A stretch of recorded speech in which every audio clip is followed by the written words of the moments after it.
Hello, colleagues. I'm Paul Johnston, Director General Communities, and I'm fortunate to have oversight of our public bodies sponsorship function. And I feel I know all too well how vital the role of effective public body sponsorship is. That's partly because I've been in front of the Public Audit Committee of the Scottish Parliament several times, speaking to them about the relationships between Scottish Government sponsor teams and sponsored bodies. There's been a lot of learning from those appearances in front of the Parliament, and maybe in times to come, you'll be with me as we speak to the Scottish Parliament about the sponsorship relationship. And I'm really keen that we do capture the learning from the lessons that we have had in the past. And I'm grateful to you for engaging in this sponsorship model as we ensure that we are really taking forward that learning.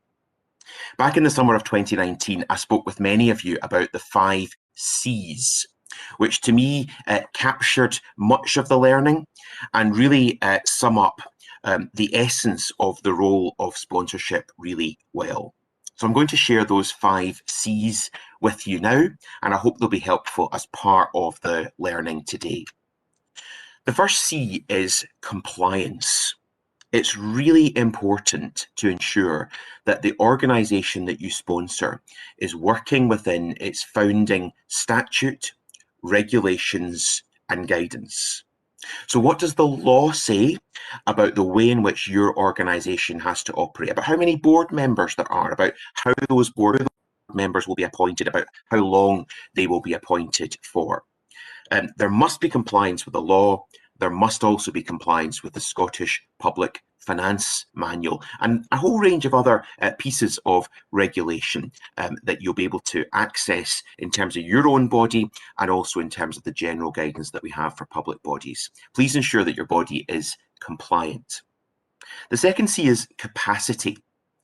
I'd like to speak particularly to those of you who are directors and deputy directors and ask that you work to ensure that your sponsor team has the resources that it needs.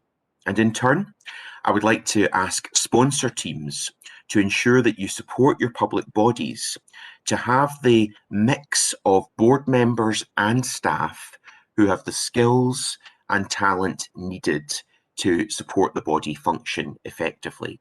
What's needed in terms of finance, legal, HR, communications, in order to ensure that the body can work effectively? And how can we secure the diversity of talent that is needed to help the body function in an inclusive and representative manner? Compliance, capacity, and clarity. Third C, clarity.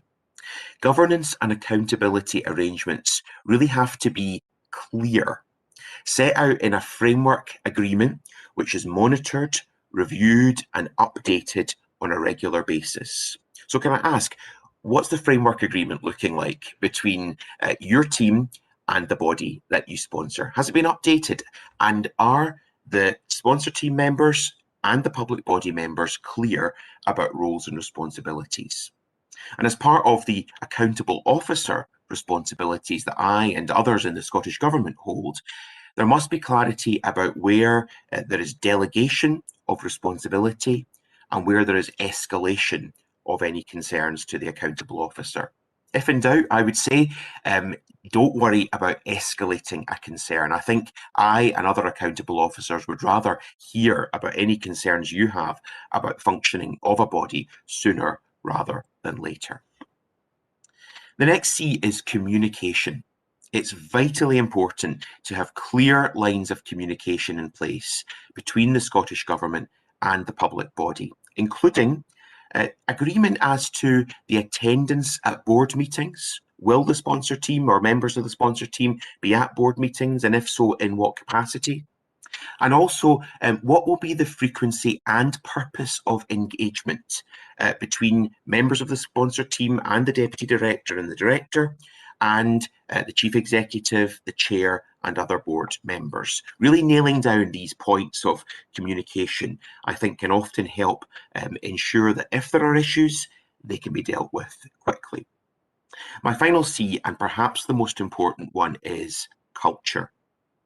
We could have a lovely document we could have compliance with the law, but if we don't develop a culture where there are strong, open, trusting and candid relationships between the Scottish Government and the public body, then it's all the more likely that problems will come in. Good relationships, investing time in building up those relationships, will enable issues to be identified and resolved at an early stage. So compliance, capacity, clarity, communication and culture.